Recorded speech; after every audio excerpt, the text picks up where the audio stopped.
TCS Live, hockey's premier coaching conference, is coming up August 6th to 8th in Edmonton, Alberta, hosted alongside the Hlinka Gretzky U18 World Championships and in support of Hockey Canada's foundation.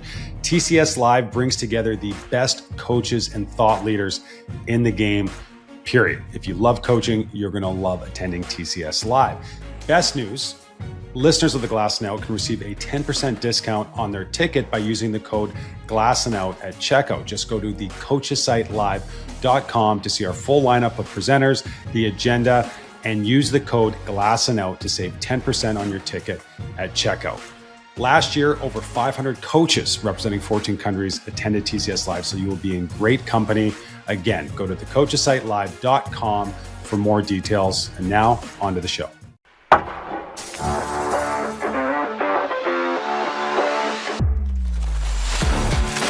So Ian, it's the playoffs. So I thought we could start here. How can you tell when a goalie is in the zone?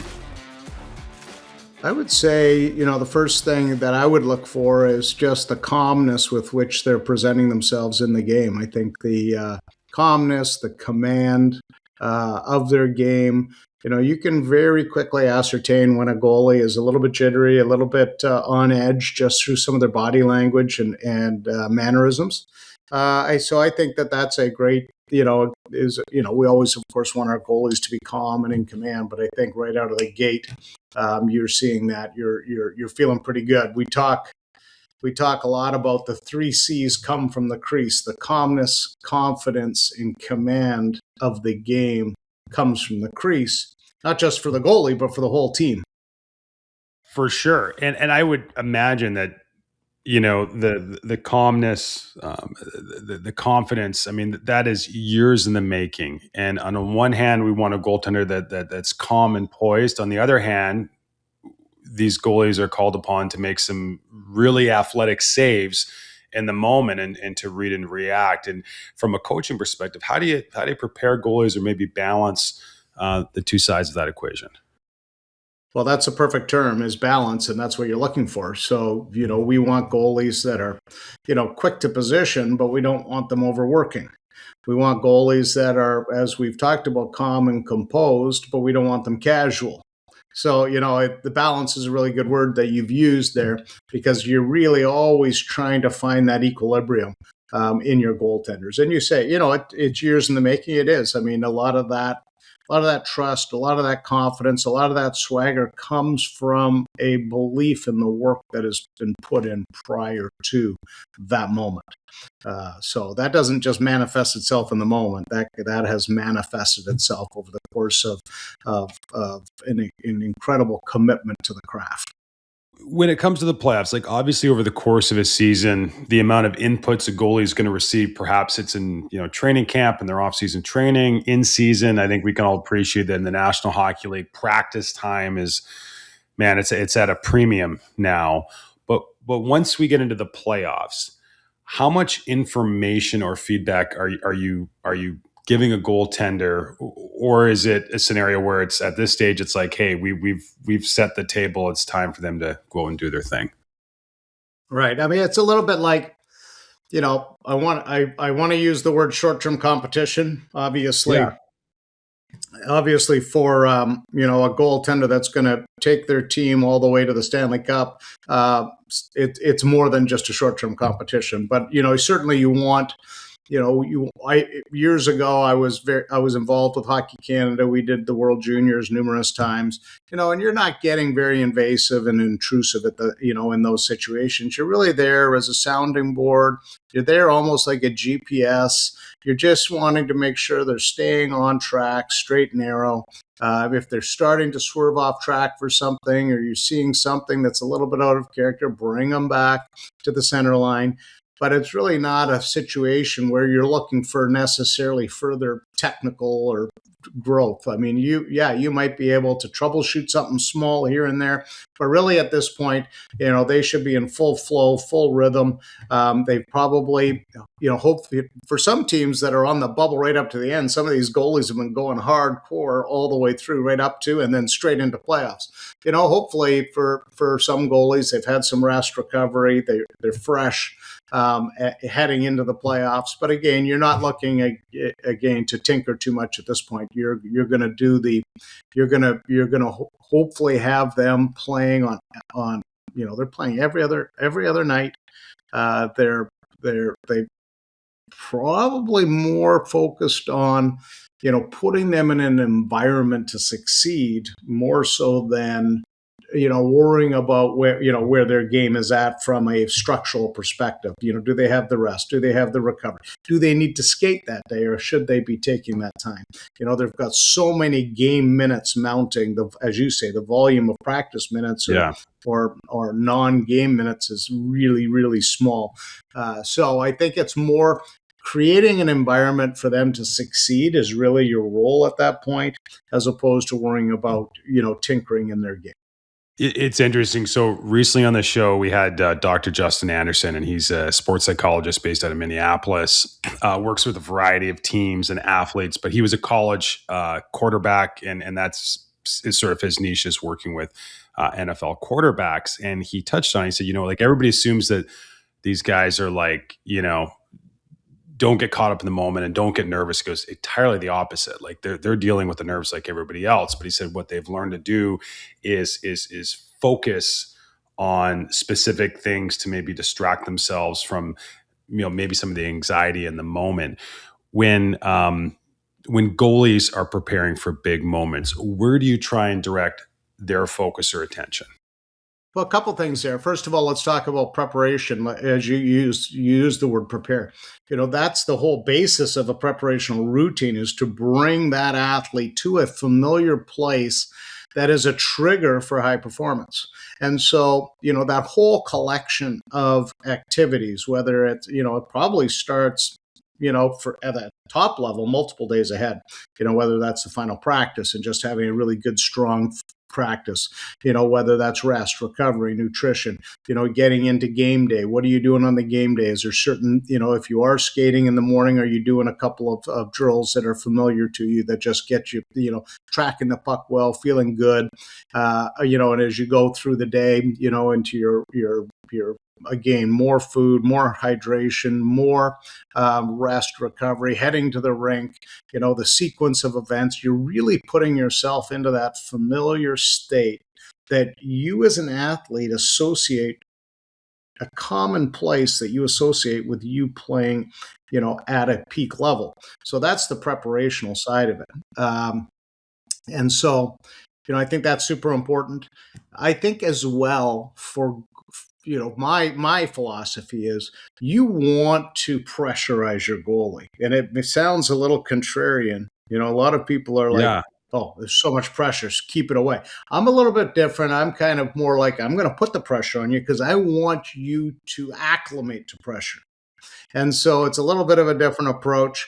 We need to harden them. We need to build that metal, that armor around them so that, that's just commonplace. That's just something that they're familiar with. It's no big deal. Of course it is a big deal, but in the sense of it's okay. It's my role. It's my responsibility. Yeah, I'm the backbone of the team. Let's go. And they've acclimated to that kind of, again, familiarity with the demands of the position. Can you give some examples of that? Because all I'm envisioning now is like the coaches listening to this are going to like go by their goalie next time they're at the dressing room and be like, "It's all on you, kid." Yeah. Well, again, we're talking, in my case, I'm dealing with National Hockey League goalies. Sure. But but even still, even for the younger goalie, they have to, especially the up and coming goalie, you do have to understand the role responsibility. It is a significant role. It is a significant responsibility. As you climb that competitive ladder, the parity is becoming greater and greater and greater, and the impact of that goalie on the outcome of that game becomes more and more acute. That's just the way it is. We can all look around at different levels, whether it's major, junior, or college, going on into the minor pro leagues and up to the National Hockey League. We all know on any given night, any National Hockey League team can beat any National Hockey League team like that. The parity is there.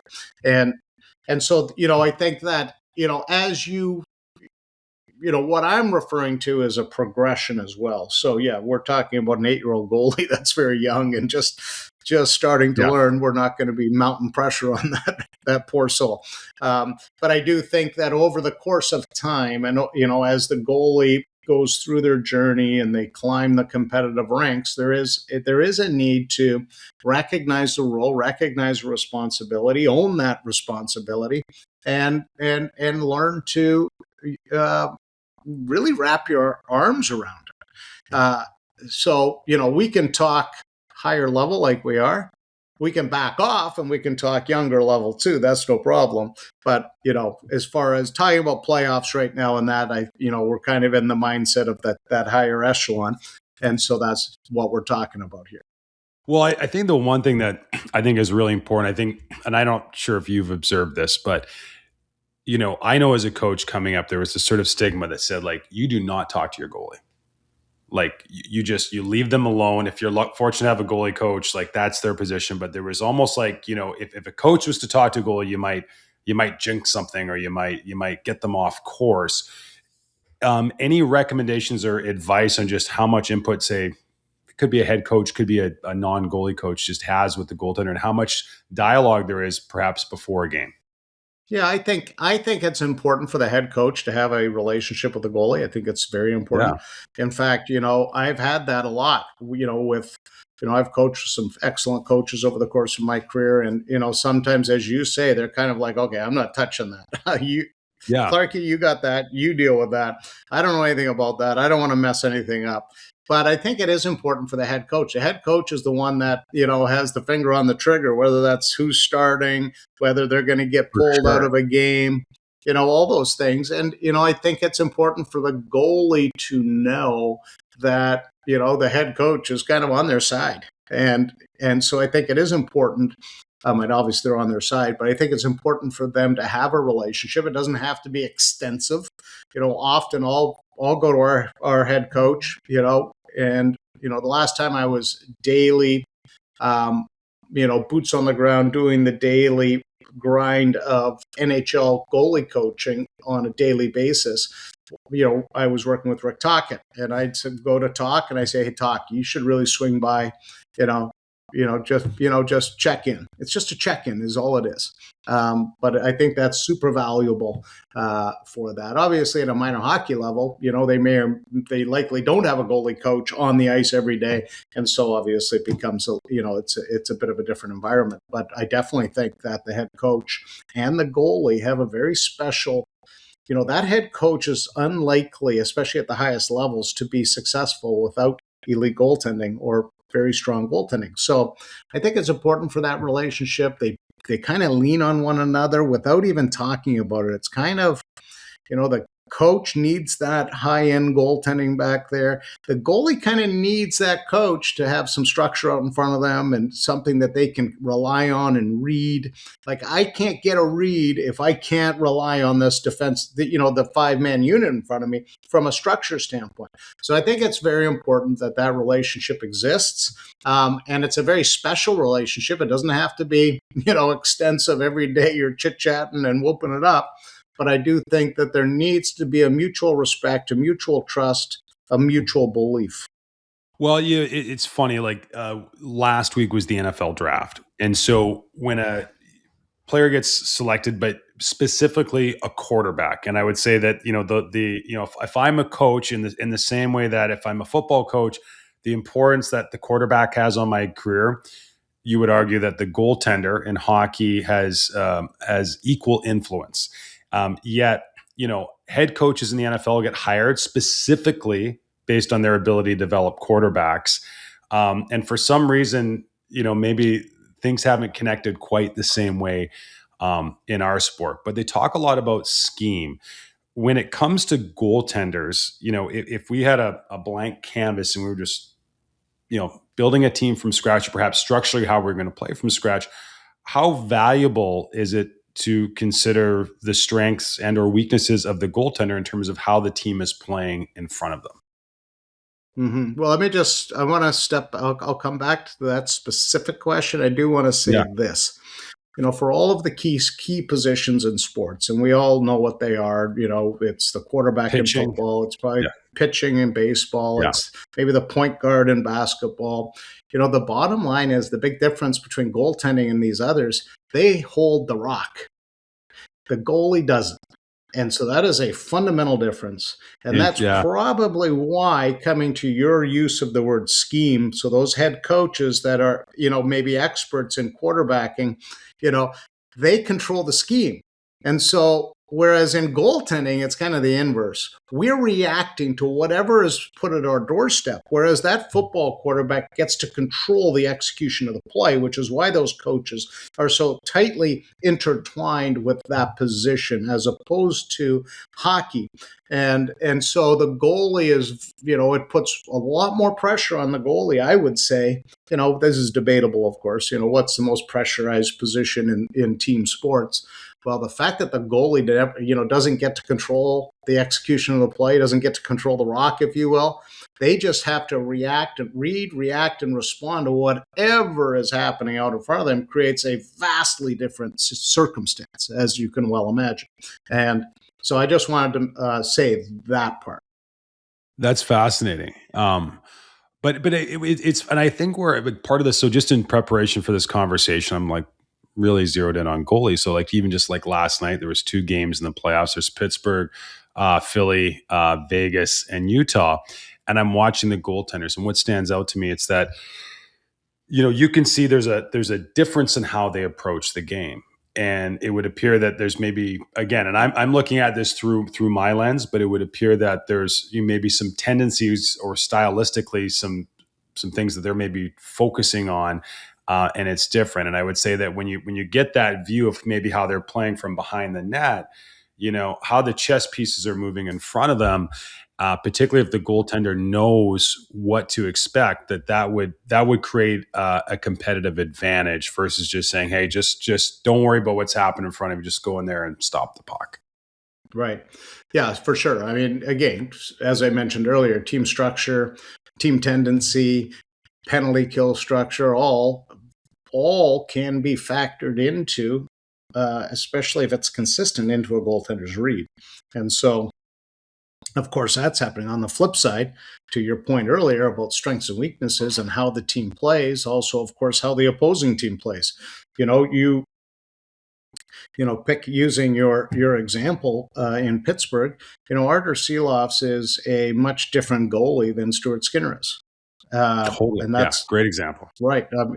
He's a more athletic, explosive goalie. Stewart's probably more of a first save. He's big, he's square, he occupies a lot of net, and is a really good first save goalie. Artie is a little bit more break from structure, find a solution type goalie. And so you're seeing a different dynamic out there, and that happens all over the league. I mean, every team has, their goalies are no two goalies are the same. So, I always like to say that for every goalie in the world, there is a potentially successful approach to the position, because it's a different body, it's a different mind, it's a different personality, it's a different spirit. There's so many elements. It's a different structure. It's a complete. Each goalie is a complete anomaly, really, at the end of the day. Yeah. And so, that's of course why teams pre-scout the opposing goalies and also work with their goalie. Often if you're in a penalty kill situation and you're sitting in practice working on your penalty kill, you might be like, you go to your goalie, what do you want to see here? And so you're going to definitely be crafting your approach from a team perspective, both to excel against an opposing goalie and supplement your own goalie. Totally. Based on it makes total sense, but I sense that there, in a lot of cases, for whatever reason, there's maybe been a bit of a gap there. You talk about that path to every goalie, that perhaps there's the potential for a path that gets them to the National Hockey League or an elite level. I think out of all the positions in our sport, if we were to look at the NHL draft, for example, it would appear that at that stage of a goalie's career, the draft or the evaluations would be less indicative of where a goaltender is going to end up. And what I mean by that is we see so many goaltenders that are late round picks, free agents, they go to college, and we look at the runway that typically an NHL goalie requires to become a full-time goalie in the National Hockey League, let alone a starter. When we look at that, say a goalie's draft year to when they might typically break in full-time to the NHL, which I suspect is somewhere between 5 and 7 years. What are maybe some of the details that are being worked on in that period to refine a goalie's game so that they can compete on a consistent basis? Well, I would say that, again, it's very unique to the goalie. Yeah. It's you can have, you have out there, you have goalies that are very refined structurally, technically at a young age. You have goalies that bring a different thing to the table, and they're very athletic, very competitive. Maybe they don't have that technical, so it really depends on the goalie, because I may need to take that very technically structured goalie and, bring a little more fire to their belly, in that, What does that look like? that. Well, it's again starts in practice, and Yeah, it's elevating that competitive level, because they have spent their whole career basically focused on programmed responses. That's the technique. That's the structure. Those are programmed responses. And maybe they need to be a little bit off script sometimes and add that dimension to their game. Then you've got the goalies, I call them wild horses. Okay, they're athletic, they're competitive. They probably, they're all over the place. There's no rhyme or reason to what they're doing other than the fact that they're bouncing all over the place, making saves. And that you want to take that wild horse and you want to break them almost, using the horse analogy, and turn them into a thoroughbred. Whereas you might have a thoroughbred that you need to add a little wild to. So it can be, each goalie, again, it's a unique journey. And there's a set of things that all elite goalies have. And the reality of it is we've already alluded to this, every goalie has a different recipe. And so, they're going to lean on certain things. They've leaned on certain things over the course of, that journey to that point. You're talking about a draft eligible goalie. Okay. They may have to supplement some of those other things, and it could be completely different. For you watch it, you see it, you watch an Andrei Vasilevsky, or you watch almost the simplicity, Scott Wedgwood had a great year this year, almost a simplicity with which he plays, and you see, different approaches to things. And, so again, if you watch going back some, we can go back and say, wow, Henrik Lundqvist versus Tuukka Rask. What are two completely different goalies? Or, Carey Price versus Pekka Rinne. Like, these are all elite level goalies. You can't even put them into the same category, other than the fact that they're all elite. And so it's very, very, a close friend of mine, Mitch Korn, who was one of the great goalie coaches of all time. As he said, never coach out of a goalie what they do well. And, and sometimes what they do well, it's absolutely the truth. To coach the goalie, not don't coach a template, coach the goalie. And that we have to appreciate the fact that each one of these goalies is a very unique entity, and is going to require, we want to protect their assets and supplement where they, have some voids. We got to supplement those without harming the good stuff. And it's a real balancing act from a developmental perspective. Well, just on that point, and I love that quote from Mitch Korn, but I sense that there's a lot that coaches in general can learn from goalie coaches. And what I mean by that is, like, if we go back, if you go look at hockey in the 80s, like, it's minus the equipment, like, it's two different positions, like, just how far it's evolved. Again, my opinion, but what I appreciate is that it seems that, around the 90s, coaches like yourself started really breaking down the position and the mechanics and the details and the habits.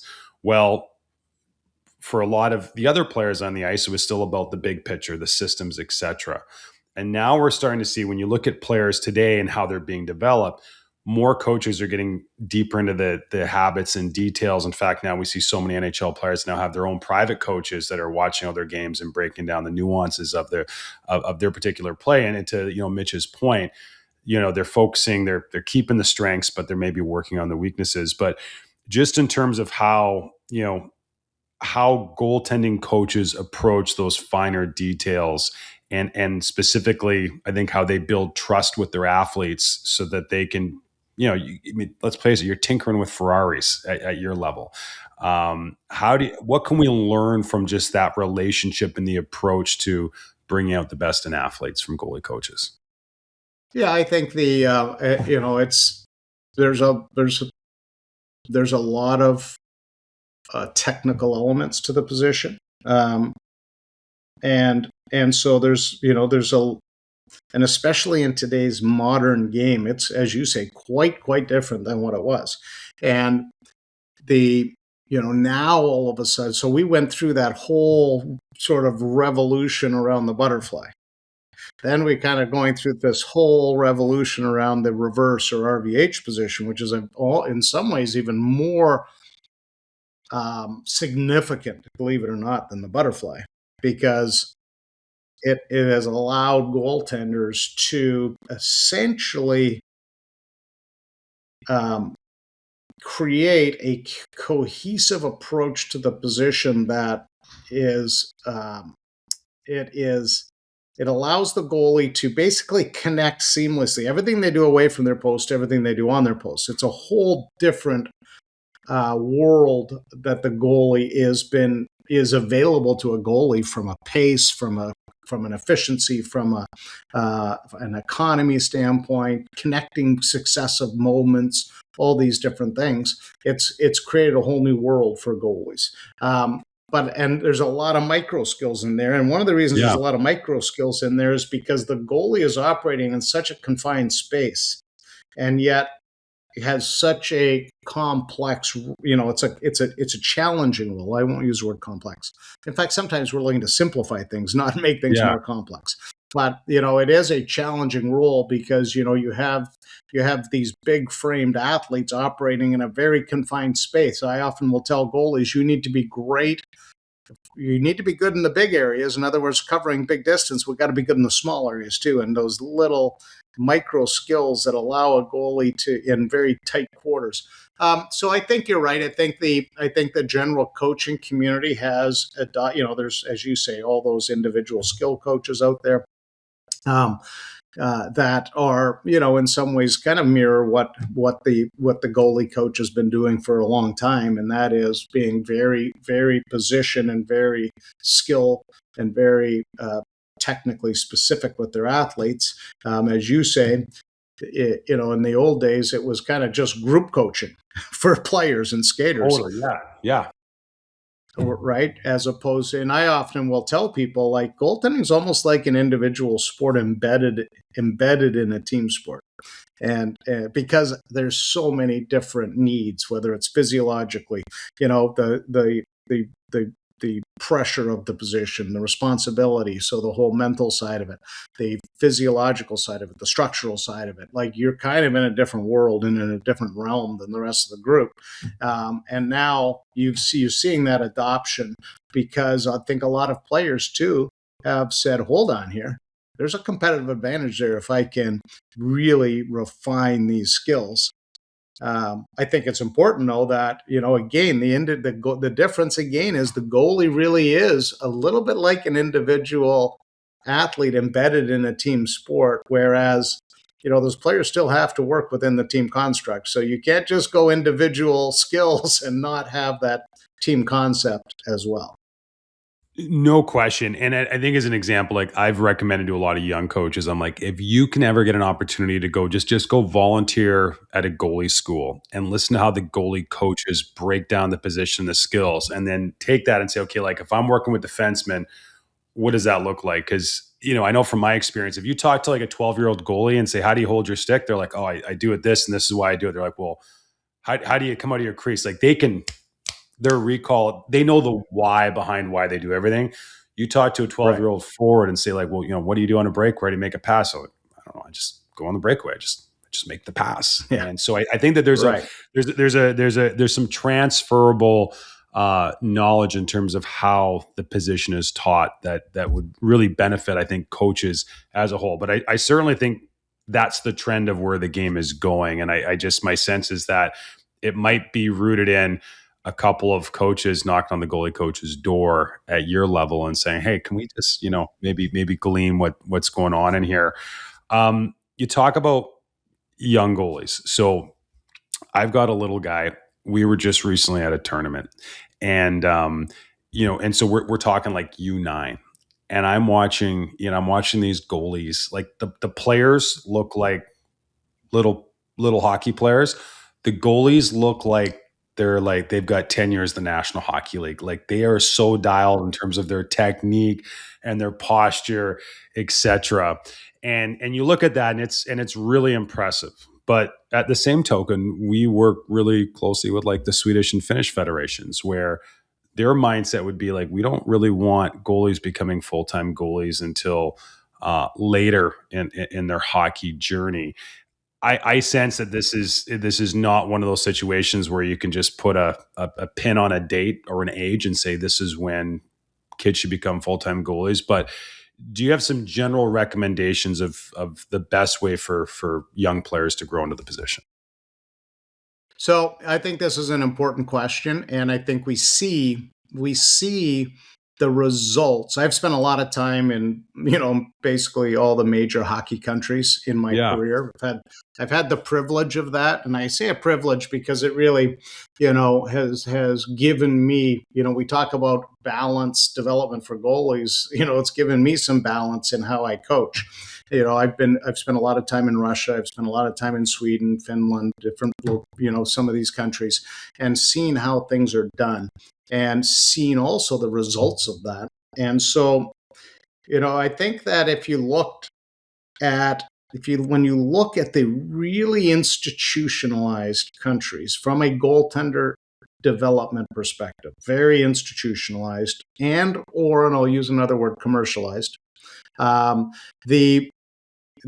what you're going to find is, and it comes to your point about these 9-year-old goalies in the tournament and how dialed in they are, is, I think what's happening is we have, I think parents feel the need to get that instruction because their peer group is already dialed in technically.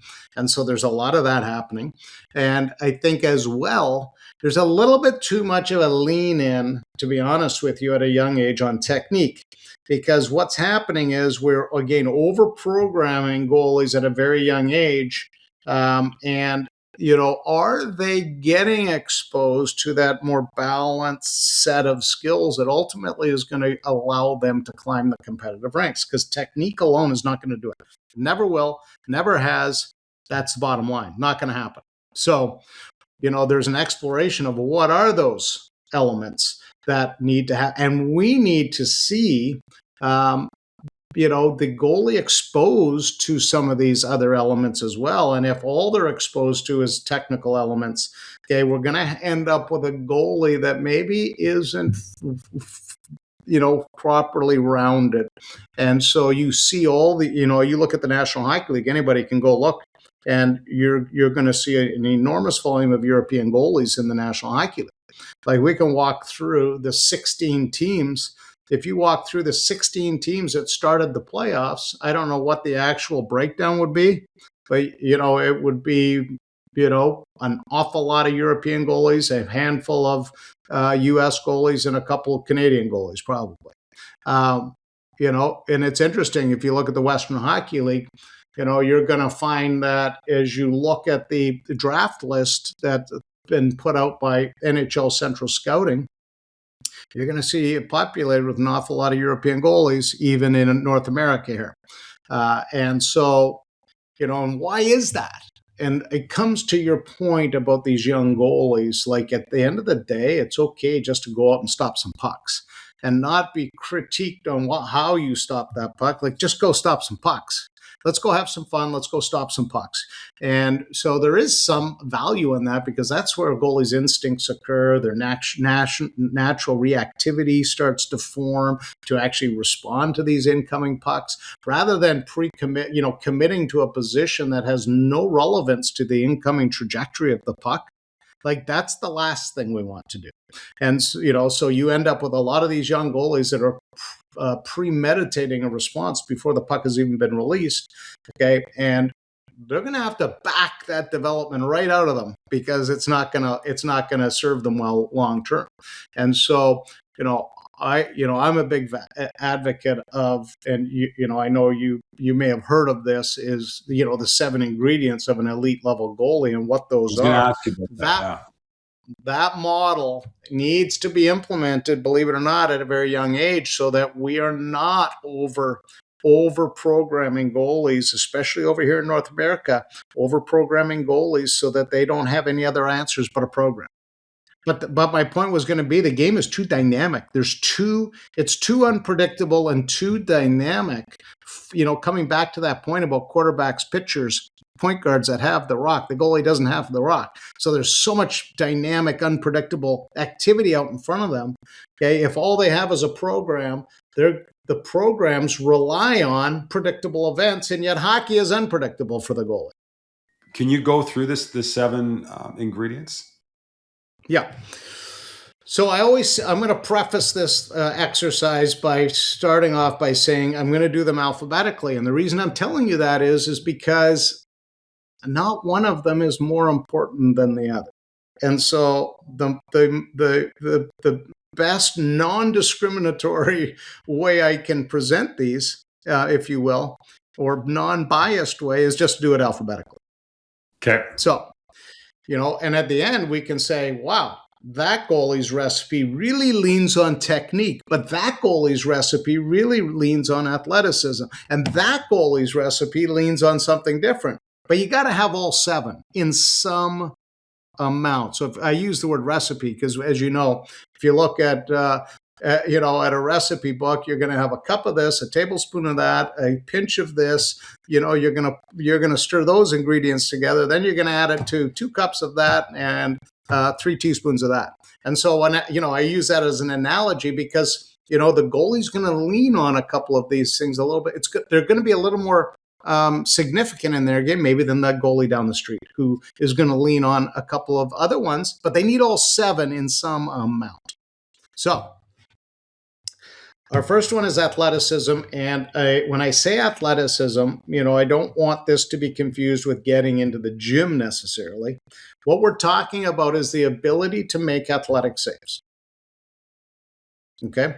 And that requires certain athletic attributes that are a little bit more natural. I'm not saying, of course, don't go in the gym. Of course, we need to be, we want to get big, and we want to get bigger, stronger, faster, all those good things. But we're talking about sort of the elastic nature of the position, the flexibility, the ability, the agility to change course, change direction, general balance, coordination, and hand-eye coordination.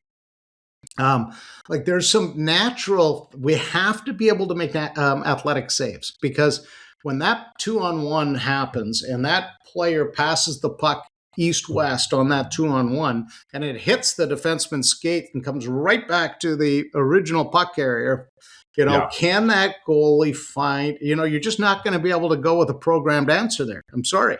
You're going to have to find some way to solve that problem. And so, often that is an athletic response that allows for that. So, Athleticism is one. Number 2 is competitiveness. And, we, of course, know this. We want all our players to be competitive, of course. And I would just say that, if I'm going to be the backbone of my team, if I'm going to be that key player that has that critical role, we've talked about the key positions, it's my belief, if I'm going to play the most important position, surely I have to be the fiercest competitor.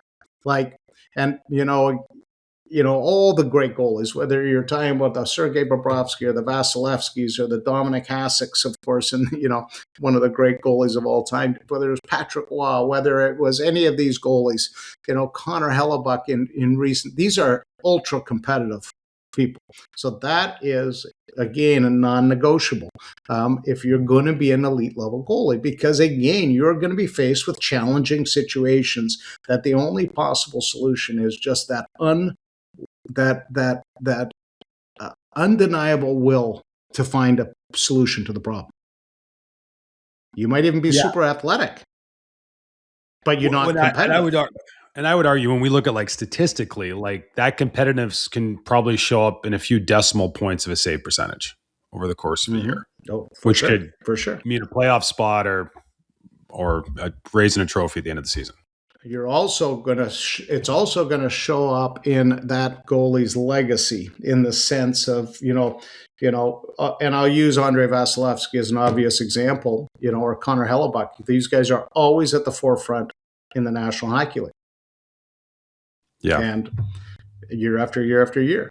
And so, I mean, these are just things that, have to be a part of that recipe for a goalie. The third one, is what I refer to as instinct and IQ. And I put intelligence into this ingredient, if you will. For me, the instinct is the ability to break from structure to find a creative solution. Okay, and sometimes that is, and I add intelligence to that because, when you have no time, time is of the essence so often for a goalie. You have no time. Okay, you're out of position. We need to be competitive. We need to be athletic, but we also have to trigger that response. And sometimes that response has to have some intelligence associated in how we maybe stack that coverage, how we build that coverage. Are we building from the top down? Or are we building from the bottom up? Can we use different things? What's the first thing I should cover in that split second moment? And how they order the sequence of coverage building. We all remember Dominik Hasek, and I would encourage any young goalie to go watch a YouTube of Dominik Hasek. One of the smartest goalies in the history of the game, just absolute genius. We're talking about the Einstein of goaltending, and everyone thought he was crazy and unorthodox and all these things. Nobody understood the power of middle net better than Dominik Hasek. Middle net is where your core coverage is found, always. And so at the end of the day, we saw Dom would spin backwards underneath and behind and roll over. All he was trying to do was get to middle net as fast as he could. That's all he was doing. But he knew that before anyone else knew that. And can I ask you a question about him? Just as you bring it up. At this point, when Dominik Hasek is in his heyday, I mean, you would have been, even at that, we're going back almost 30 years, but you would have been kind of a thought leader expert on the position of goaltending. And I'm sure at that point you would have accumulated a lot of knowledge. What was your first reaction when you saw Dominik Hasek play? Because I'm how would you not assume that this guy was a little bit out in left field? Again, for me it was, I think probably early in his career but I got to understand, without knowing him, I got to understand what he was trying to accomplish quite early. And he was, for me, he was just a breathtaking goalie because of his split second response to get to the greatest return on investment of that 3/10 of a second. He had 3/10 of a second. What was his greatest return on investment from a coverage standpoint? Yeah. Dom would find it. And so, whatever it was. And, so that's the instinct IQ side of the recipe, is you're not necessarily falling backwards or whatever, but, again, using Vasilevsky as an example, his understanding of in-close coverage and how he can position his arms and hands relative to his flush pads to deny any inside ice, almost impossible to beat in close. And so that's an intelligence factor. That's for me, instinct IQ is. And so, as we've said, athleticism, competitiveness, instinct IQ. Our next one is mental capacity. Of course, it's a big one. It's, for any elite athlete, obviously the mind plays a significant role in their success. I break the mind down from a goalie perspective into three realms, if you will. Developmental, you got to have a developmental mindset. I call it having a build mindset. Goalies need to have a build mindset. And that's part of what we talked about at the very outset of this is, where does that confidence and calmness come from? It comes from that dedication to the craft. And that's that build mindset. Then the second realm is preparation. Again, vital aspect of the mental side, the commitment, the discipline, the ability, whatever that combination of things that hones the goalie's physiological, psychological, structural, spiritual abilities in advance of performing to put themselves into a place to excel is super important. And then the last one is in-game management, and I refer to it as gamesmanship. Like, does that goalie have some gamesmanship? How do they handle adverse moments? Can they turn a game that doesn't start their way into having the necessary impact to deliver the package, which of course is victory? So there's all kinds of in-game management things happening, body language, all the different things. And so those are kind of the three realms of mental capacity. And then we go to the next one. So we have athleticism, competitiveness, instinct, IQ. Our next one is then mental capacity. Our next one is reactivity. Goaltending is a reactive enterprise. Okay. If a goalie cannot react in today's day and age, they're not going to excel. And so this comes back to that business we were just talking about with over-programming young goalies and basically denying them the ability to develop reactivity.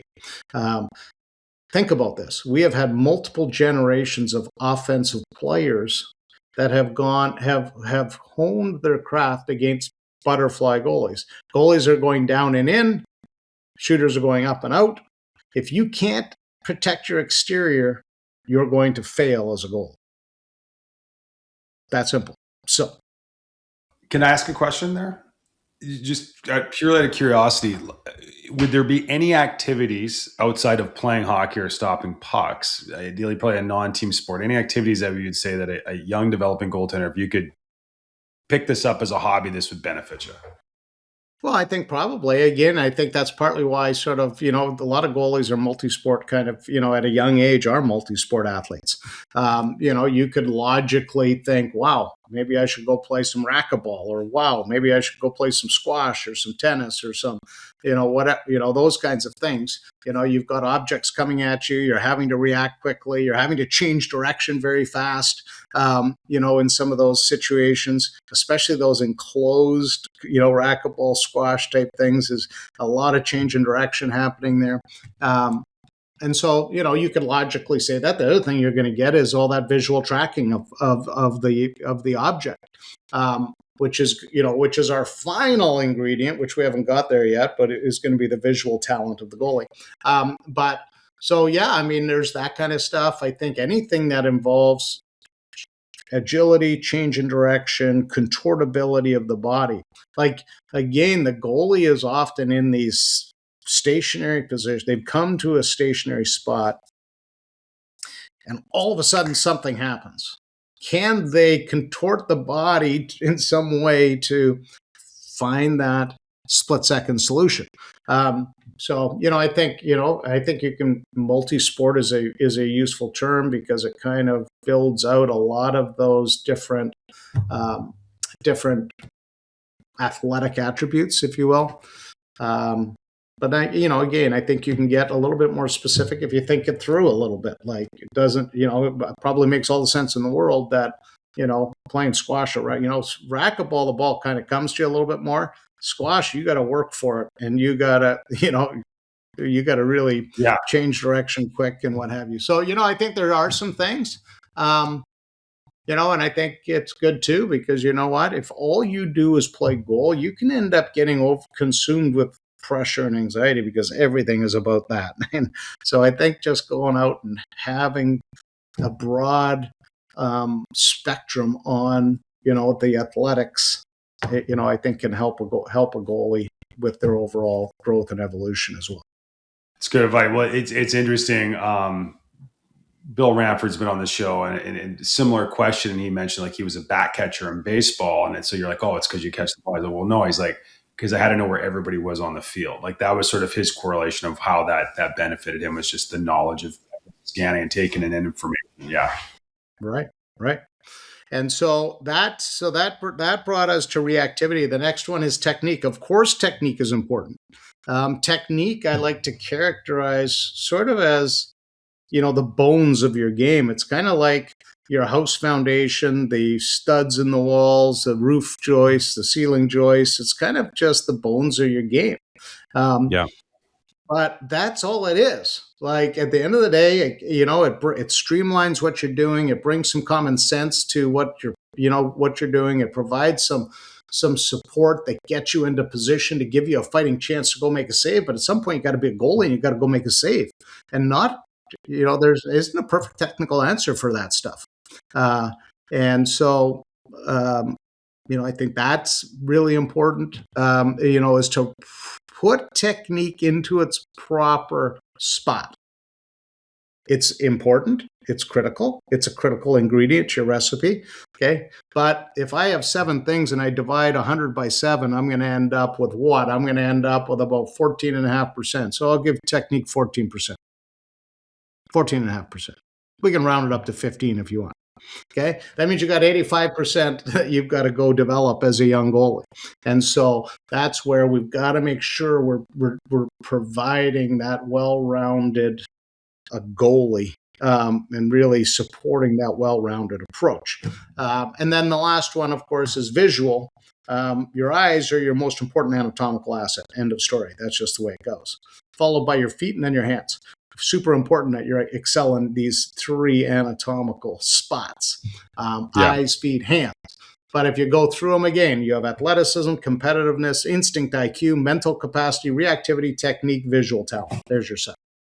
This is a great segue into from the Crease and your platform. But I have 2 questions before we get there. One, like you talk about goalies don't have the rock. Like I know you worked with Sergei Bobrovsky when he was in Columbus and he was breaking to the NHL. When I watch him play goal and he's on, he plays like he's got the rock. And what I mean by that, I mean, sometimes you watch him, it's like, and he sees something, he comes way out and challenges. But then it's like in that same situation, maybe he doesn't. And I'm like, is it the player who's up against? Like, it just seems like he is dictating as much as you can without having the puck in your stick, the what's going on the ice. Mm-hmm.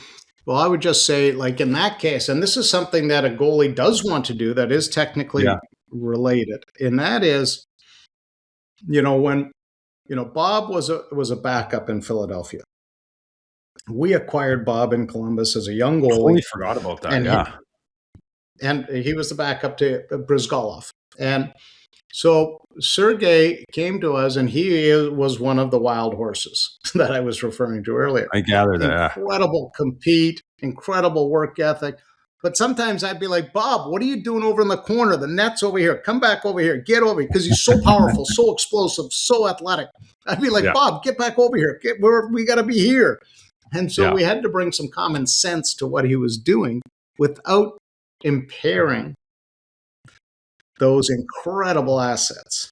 And so that was our big thing. And, Bob, his work ethic is legendary. And yeah, absolutely incredible. Personal discipline, attention to detail, self-initiative, all the things you want.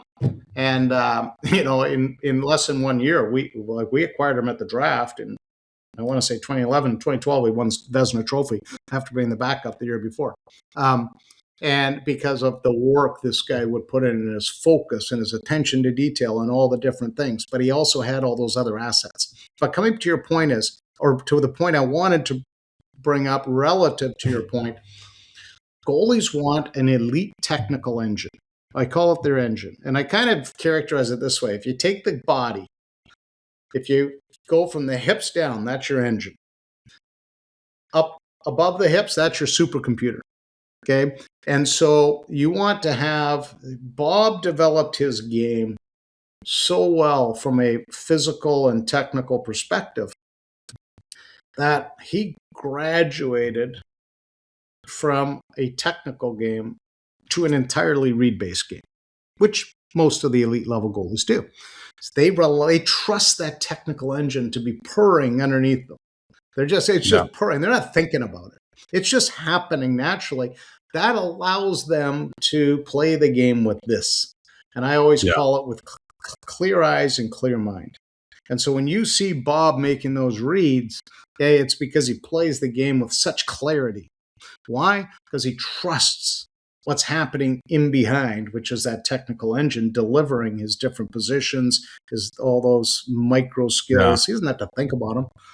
Andre Vasilevsky doesn't think about them. Connor Hellebuck doesn't sit there in the middle of the game while the power play, it's a 5-on-3 power play, thinking about how they're executing things. Right? That trust is happening so that you can graduate your game. This is what goalies want to do. They want to graduate their game from a technical game to a read game. So with all that being said, I can respect how for youth hockey coaches, when they're evaluating goalies, say in tryouts, that the default would be to get that goalie that just I'll use the word robotic, but just that goalie that is just super coached, like looks the part. Like it looks like they came from central casting for goalies, because that would just be that would be easy. It would be a defendable decision. When you evaluate goalies, given that we got these 7 ingredients, some of which I would anticipate you could pick up with the eye test, some you'd have to really peel back the layers and get under the hood to understand if they're there. But could you give any sort of just general best practices when it comes to evaluating young goalies to see who's got the most potential? Well, here's the conundrum that is out there. The conundrum is this. When I'm evaluating a goalie for the National Hockey League draft, I have a runway of development that might, as you've said, is it 4 years, 5 years, 6 years? Depends on the goalie, of course. Yeah. And so I have a runway. So I can take all those wild horse elements that I love and say, you know what? I'll harness those over the next 3 to 5 years, and I think I'll have a National Hockey League goalie. And so that's the tryout, the evaluation tryout. They need that goalie to perform tomorrow, and so they don't have a developmental runway. They're looking for, so they have to be. I can be a little more talent oriented, whereas they need to be a little bit more performance oriented. And so we do have to appreciate that fact. And so for that young goalie, if they're highly competent out there and the other goalie next to them's falling all over the place, and the moment there's a successive moment, their technique blows apart, whereas this other goalie is able to stay with it, it's not surprising that those goalies are going to get the nod ahead of that. I tell a story, and it sounds crazy, and I embellish this a little bit, but it's an interesting story. I call it the Troy Davenport story. You probably haven't heard of Troy Davenport. He's actually a goalie coach now. Okay. Well, he's not. He's still involved in coaching goalies. But Troy was, back in my goalie school days. Troy was every year he'd come to the camps. Absolutely impeccable goalie. We would do evaluations, 10 out of 10, 10 out of 10, 10 out of 10, 10 out of 10. And this goalie would go away, he'd come back the next year, and I'd be like, hey, Troy, how are you? Hey, Mr. Davenport, great to see you. How was the year? And they're like, not very good. And you'd be like, wow, that's weird. So he'd do the camp again, and 10 out of 10, 10 out of 10, 10 out of 10, right across the board. Absolute incredible worker, attention to detail, personal discipline, all the different things. He'd come back the next year. He'd get to the registration desk. Hey, Troy, great to see you. Hey, Mr. Davenport, how was the year? It was a bad year for us this year. And you're just sitting there scratching your head like, what is happening here? So I went to Mr. Davenport. I said, hey, can I get some game tape? I'd love to see Troy, in action. So I watched this, and Troy was young at the time. And I watched Troy, and I'm like, wow, this goalie has no idea how to play goal. Mutually exclusive. And so, the point being was he was technically so competent in those structured environments, and yet in the unpredictability of the game environment, he kind of struggled. To his credit, he grew, he evolved, played USHL, went on, got the scholarship at Cornell, played pro hockey, fantastic person and goalie. But back when he was like 11, 12 years old, that was a Interesting. big light bulb moment for me as a coach. All this technical work doesn't necessarily always translate into a goalie that, has the reads and the swagger and all the different things that, that the command of the game. It's a different thing. That's why you can have some goalies are fantastic practice goalies and some goalies are good game goalies. Like there's just a fundamental thing. And so, at the end of the day, I'm a big advocate in evaluations. I'm a big advocate in, making sure that, the evaluation is multifaceted, is the best I think we can do in these situations. Is that, there is scrimmage time. There is those technical evaluations.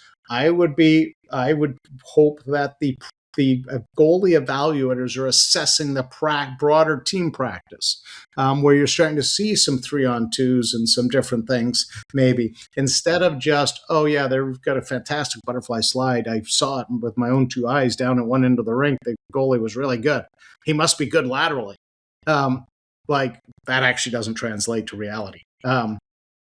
And so I would say for, minor hockey associations, academies, whatever, that are in an evaluative process, just be sure to make it a multifaceted. Don't lean solely on that technical evaluation. Well, I've got the opposite of the Troy Davenport story. So, and it was the same thing. It was a light bulb moment for me. So when I started coaching, I was 20 years old. I was in Quesnel in the BCHL.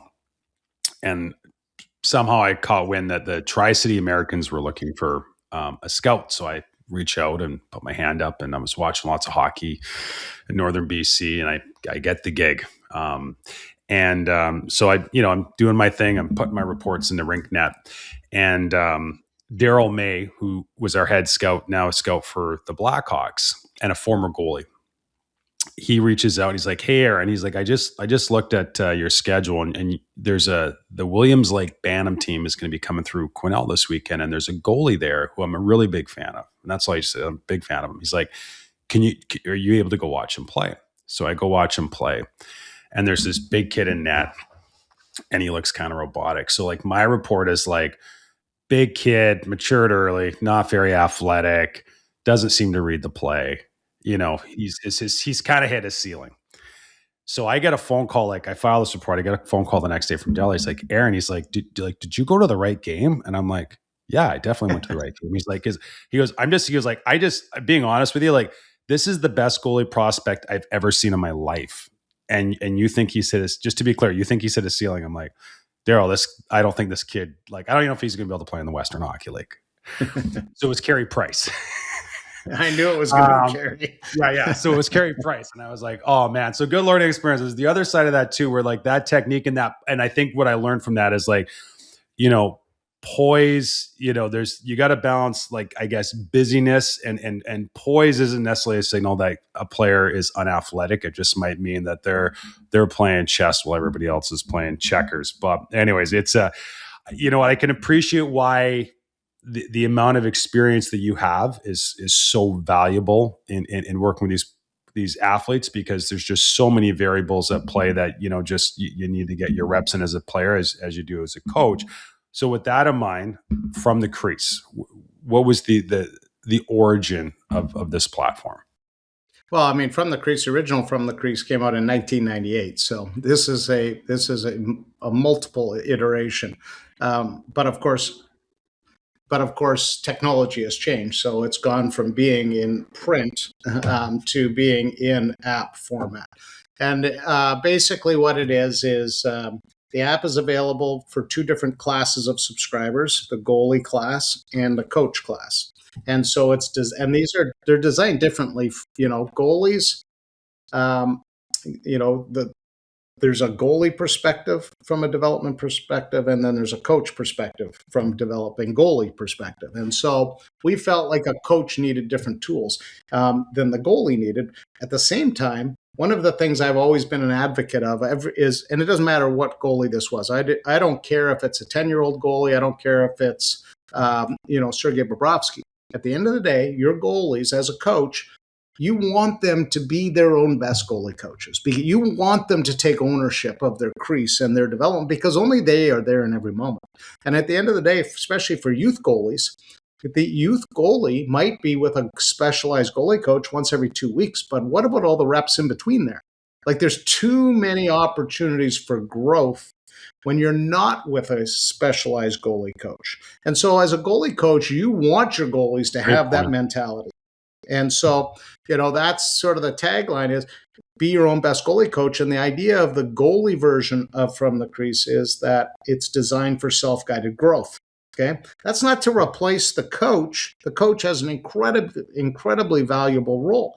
What it's saying is, hey, we want these goalies to have that personal discipline, have that self-initiative, have that attention to detail. There's too many reps available. We want to maximize those goalie-driven reps that goalie is responsible for.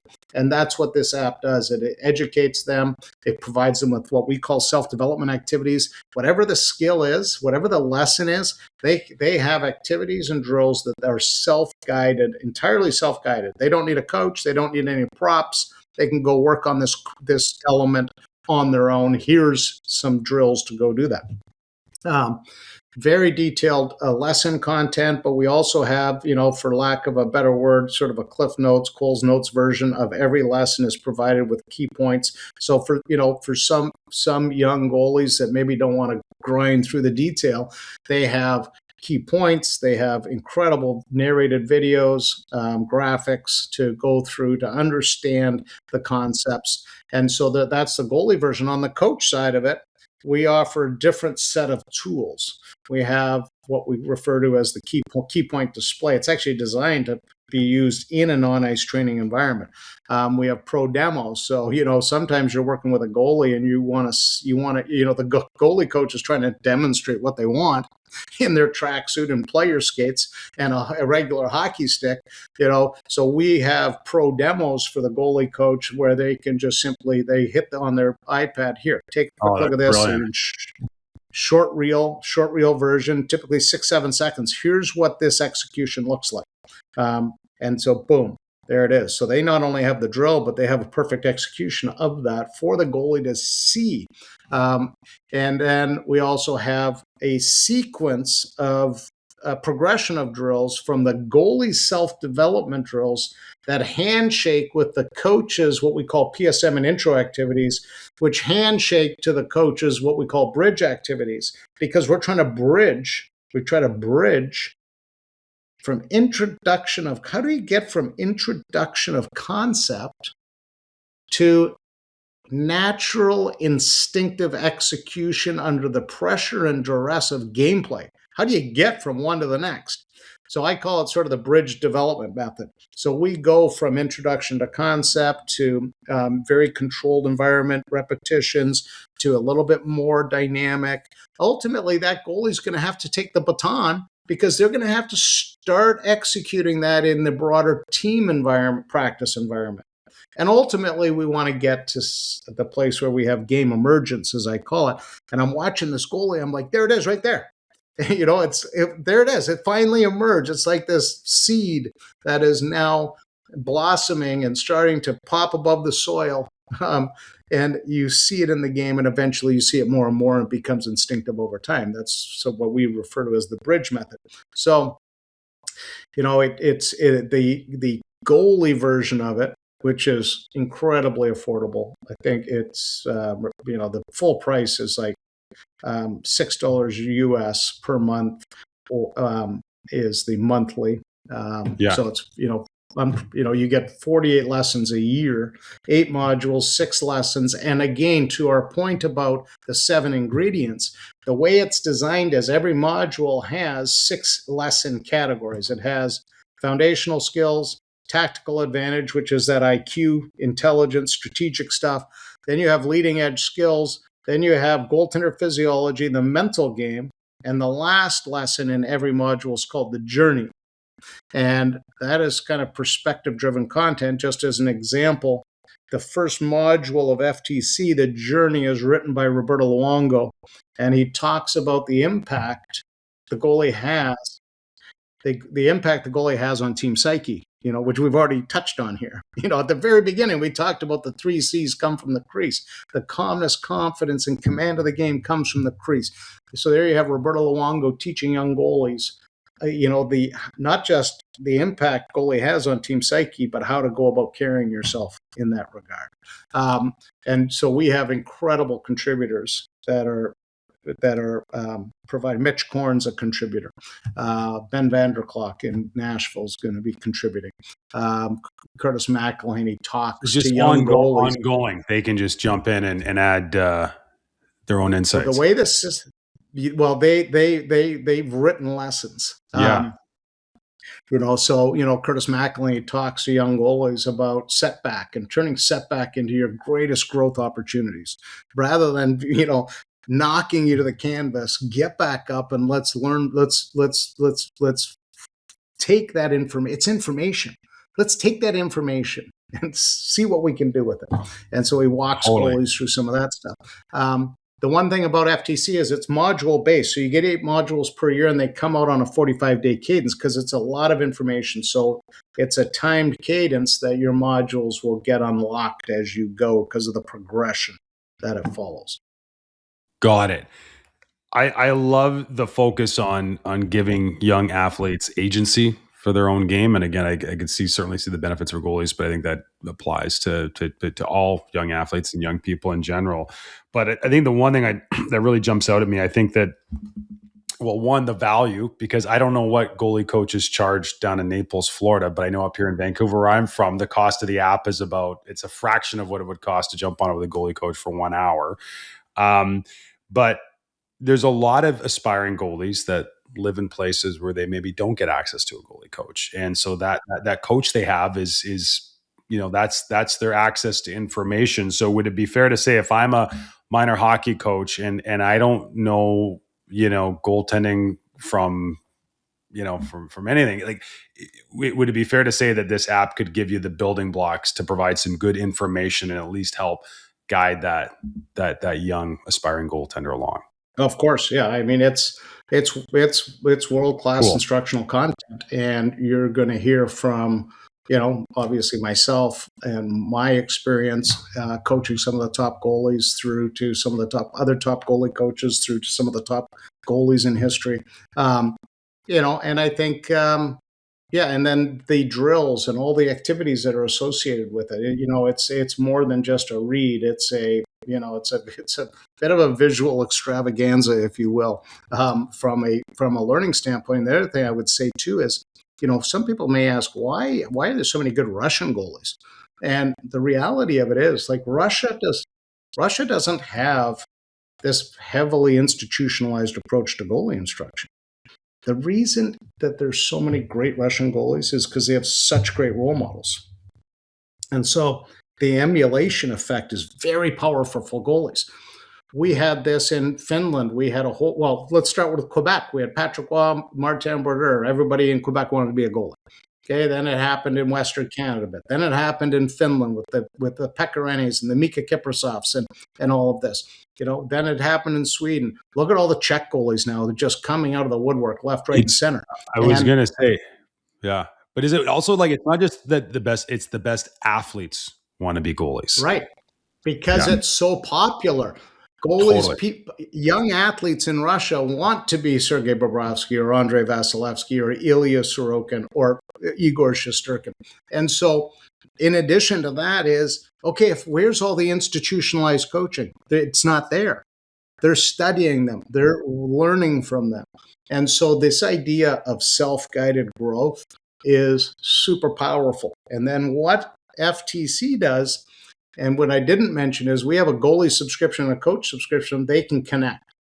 And so in the app, they can connect, and there's analytics for the goalies. The goalie can use their trend keeper analytics to monitor their game performance. That ties into the connection to the coach. The coach now knows exactly how the goalie's getting beaten in games. And so, these young coaches. So is there like a tracking system, like almost like not a journal, but a way that they can keep track? Interesting. Yes. Okay. Yeah. Right. And so the coach, if they've connected with that goalie, will know exactly their game analytics. it's a super, super intuitive, super simple system. And so now that goalie coach who's running from rink to rink, he's with a 12-year-old goalie, then a 17-year-old advanced goalie down to a 9-year-old, running crazy back and forth, back and forth, back and forth. They have at their fingertips exactly what this goalie needs to work on, not what they deem necessary based on technique. That's important too, but actually how they're getting scored on. Like that information's never been available to goalie coaches. Smart. Where can coaches or goalies go to get the app or learn more? Well, it's in the iOS or Apple, app store, or it's in Google Play. From the Crease, FTC? You got to search From the Crease, though. And also www.fromthecrease.com if you want to learn more. It's also, you can learn more there. Or just go straight to the app stores. It's a free version that can be, if you want to go look at a lesson, you can get the free version and go from there. Ian, this has been fascinating. Appreciate you joining us. But before we let you go, I got one more question. We've talked about a lot of things you should do. We got a room full of hockey coaches listening to this. What's one thing that coaches shouldn't do when it comes to developing their goalies? Well, okay, and I'm assuming we're talking about regular hockey coaches, not goalie regular coaches. Hockey coach. Could be like in practice design, something like that. Mm-hmm. I think a couple of things that I would, encourage. It's not always possible. And I think it's, the goalie needs to understand that not everything's going to go their way in practice. That practice is designed, for, bigger things than just the goalie. So they're going to find that, I coached with John Tortorella, and Torts would come out and say, Clarkie, we're going to do these drills. The pucks are coming fast, and there's no time for anything other than just stopping the puck. And that's just the way it goes. And he's like, Clarkie, you get your time on, with the goalie sessions. This is my time. So that's the way it's going to be. No problem. At the end of the day, goalie has to learn how to manage some of those things. But I would say, it's really important, I think, in practice, where it makes sense. You can have some rapid fire drills because, again, it's not all about the goalie, but at the same time, where a goalie can have some gap between executions is valuable to the goalie's save process. So the goalie's save process is preparation, save execution, recovery, and organizing coming out of that save execution, which sets them up preparationally for the next moment. And so, if, we want those goalies to have those good habits, because that's really what a goalie does in a game. They basically have save process followed by save process, followed by save process. They prepare, they execute a save. They recover and organize themselves coming out of that save, which is nothing other than preparation for the next save process. So they just link one to the next, one to the next, one to the next. So there is value in creating an environment where the goalie, there's two sides to it. The coach can provide the environment. The goalie's got to do the work and have the habits. Got it. And so it's very important that, again, that coach and that goalie have that symbiotic relationship. Like, I'm going to give you a little bit of time in between these sets. It's your job to fulfill that save process and have those strong habits, so that we can, translate those practices into more realistic gameplay. So I would say that. I think it's important for coaches to recognize that goalies do have different skating requirements. They operate in a very confined space.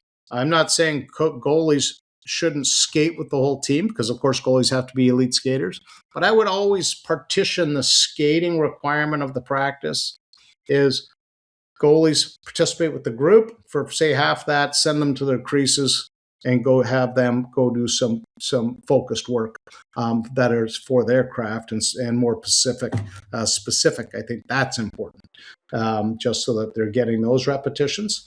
So there's just a couple things off the top of my head. And of course, if coaches need ideas on what they might do in the blue paint, they can go to the From the Crease app and get some great ideas. Yeah, this has been awesome. Thanks so much for joining us. Yeah, a lot of fun. Thanks for having me.